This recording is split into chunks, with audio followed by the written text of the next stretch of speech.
Hot topic and issue pag-usapan natin. Maris Racal dinaan sa acting ang pagsusori kay Vice Ganda. Nag-guest nga si Maris Racal sa 8 Showtime upang mag-promote na rin ang kanilang pelikula na Social Climber na ipapalabas naman sa Netflix sa February 27 at makijoin na rin sa segment ng 8 Showtime na Hide and Sing na kung saan nga ay huhulaan ni Maris ang celebrity singer. Hanggang sa biniro nga ni Vice si Maris na nauwi sa acting na agad naman sinakyan ni Maris hanggang naipasok ni Maris sa kanyang ate Vice ang pagbibiro na sorry ate, hindi ako nakapag-promote na ang ibig sabihin nito ay ang kanilang movie ni Vice na In the Breadwinner na kung saan nga ay kapatid ni Vice si Maris sa pelikula at entry din sa nakaraang Metro Manila Film Festival. Tatandaan nga bago pa man matapos ang taon ay pumutok ang kontrobersyal na issue na screenshot na kinakasangkutan ni Maris at Anthony Jennings na naging dahilan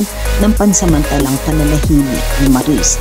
Agad namang tinugunan ni Vice Ganda si Maris ng madamdaming mensahe. Saad pa ni Vice, okay lang bunin, mahalaga ka kaysa sa pelikula o kahit saan man o ano paman, at agad namang nagpasalamat ang aktres. Samantalang kaabang-abang naman ang pagpasok ng karakter ni Maris sa Incognito bilang Cab Rivera at nagtatpo na nga ang landas nila ni Tomas Guerrero na ginagampanan naman ni Anthony Jennings na lalong kakikiligan ng mga fans ng Maton. Pinuri naman sina Anthony at Maris dahil sa galing nito sa pag-arte pati na rin sa kaseksihan ni Maris. Yung mga katambalan, ano ang masasabi nyo? Mag-comment lang sa comment section at pag-usapan natin. Yan ang mga hot topic and issue dito lamang sa Tambalang JK.